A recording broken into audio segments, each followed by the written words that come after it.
Hello students, आज का topic है हमारा sp3 संकरण, sp3 हाइब्रिडाइजेशन।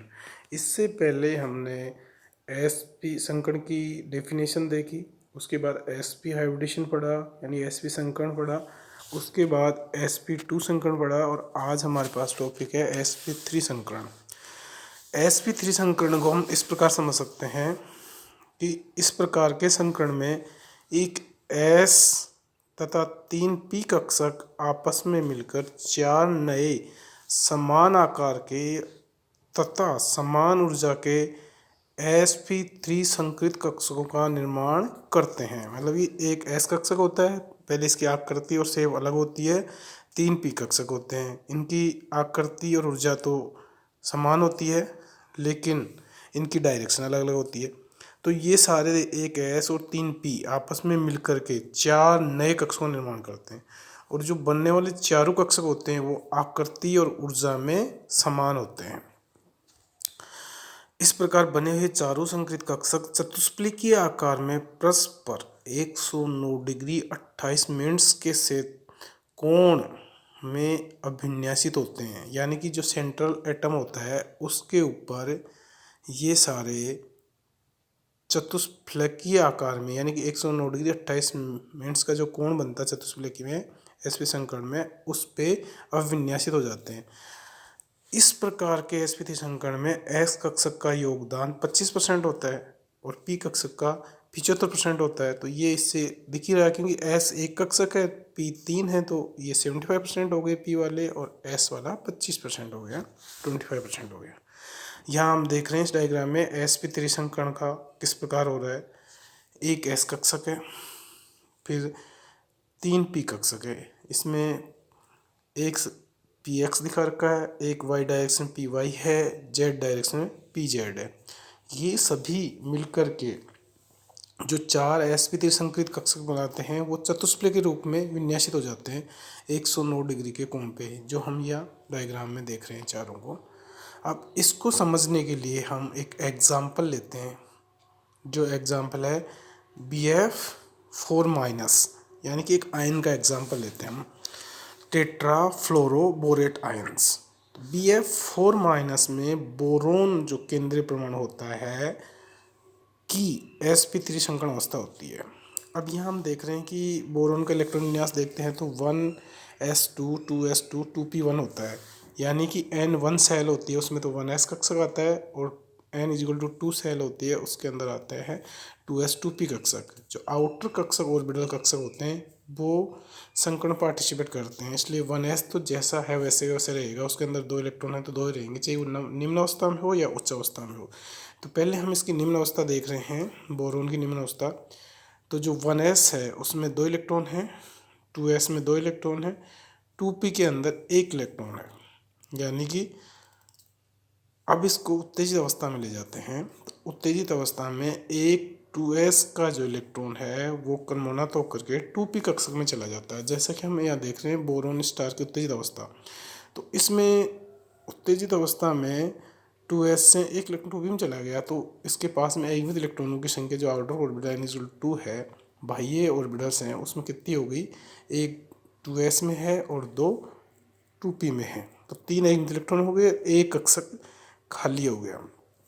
इस प्रकार 2s और 3p कक्षक मिलकर के sp3 संकृत कक्षक बनाते हैं। जब sp3 संकृत कक्षक को देखते हैं हम तो उनमें sp3 संकृत कक्षकों के अंदर 3 में तो एक एक इलेक्ट्रॉन होता है और एक कक्षक खाली होता है। बोरोन की sp3 संकरण अवस्था में देखते हैं हम, तो इसके लिए क्या करेंगे हम कि तीनों का जो अयुग्मित इलेक्ट्रॉन है उनके पास में अलग तरह का बंध बनेगा और जो खाली कक्षक है वो अलग तरह का बंध बनाएगा। जैसे Bf4- होते हैं, हम टेट्राफ्लोरोबोरेट लेते हैं तो इसमें फ्लोरीन के पास भी 3 तो फ्लोरीन परमाणु और एक फ्लोराइड आयन है, तो जो आयन अलग तरह का बॉन्ड बनाएगा और 3 फ्लोरीन है परमाणु हैं वो अलग तरह का बॉन्ड बनाएंगे। तो यहाँ हम देख रहे हैं sp3 संकर कक्ष में Bf4- का निर्माण हो रहा है।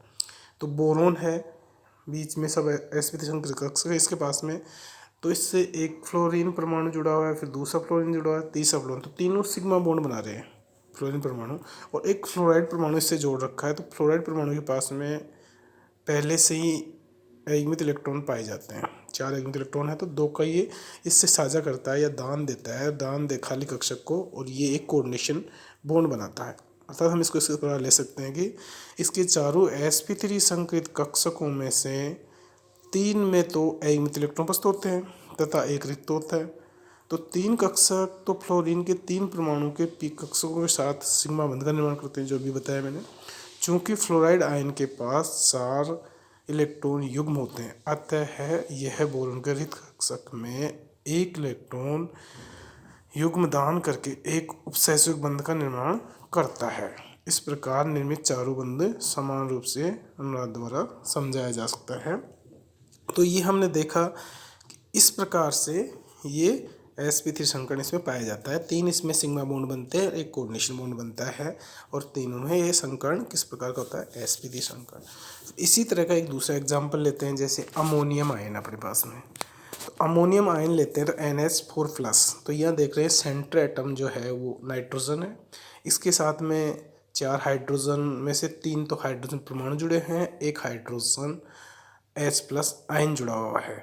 अब इसमें थोड़ा सा उससे अलग होगा, जिसको हम समझने की कोशिश करेंगे, क्योंकि देखते हैं, क्योंकि जो H+ आयन है उसके पास में कोई भी इलेक्ट्रॉन्स नहीं है, लेकिन यहाँ पर जो नाइट्रोजन सेंटर एटम है उसके पास में एक इलेक्ट्रॉन युग्म रहता है, जिसको हम देखेंगे तो वो उस हाइड्रोजनियम आयन है उससे कोऑर्डिनेशन बॉन्ड बनाने की कोशिश करेगा। ये हम समझने की कोशिश करते हैं।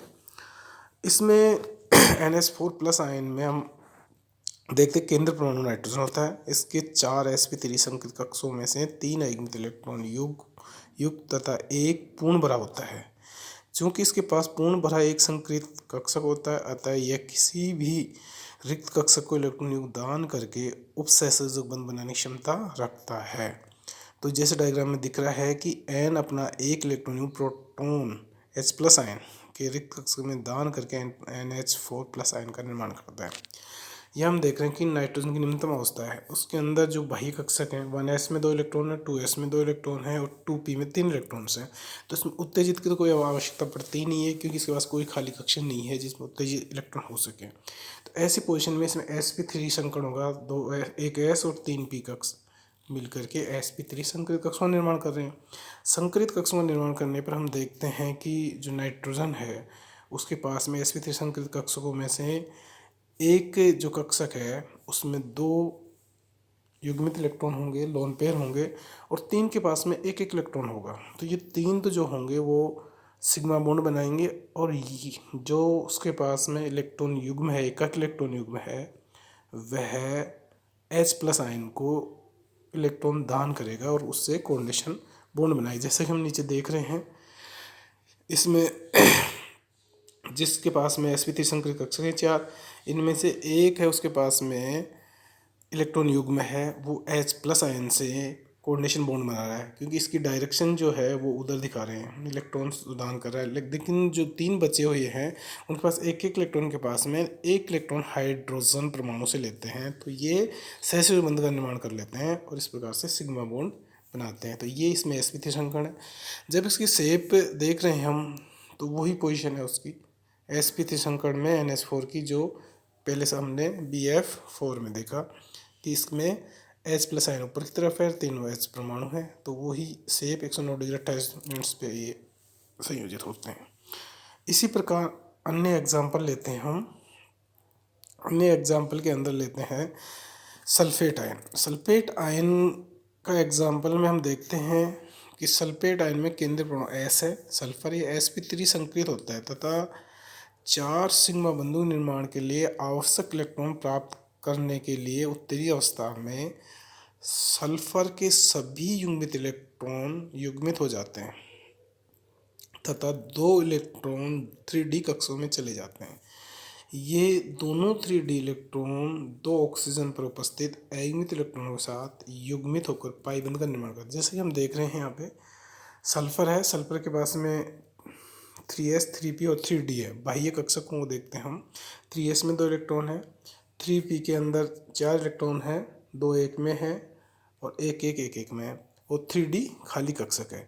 अब इसमें क्या होता है कि यहाँ हमने देखा सल्फेट आयन है, तो सल्फेट आयन में ज़्यादा बॉन्ड की आवश्यकता पड़ती है, यानी कि 2 2 4 6 बॉन्ड बनेंगे, तो यहाँ पर इलेक्ट्रॉन सिर्फ 2 ही है अपने पास में। तो इस कारण से 3s तथा 3p जो है उसमें से एक एक इलेक्ट्रॉन कन्वर्टर होकर 3d में चला जाता है। जैसा कि हम आगे देख रहे हैं इसकी उत्तेजित अवस्था में सल्फर की में कि 3s से और 3p से एक एक इलेक्ट्रॉन 3d में चला गया, तो एक इलेक्ट्रॉन 3s में है, 3 एक एक इलेक्ट्रॉन 3p में है और 2 एक एक इलेक्ट्रॉन 3d में है।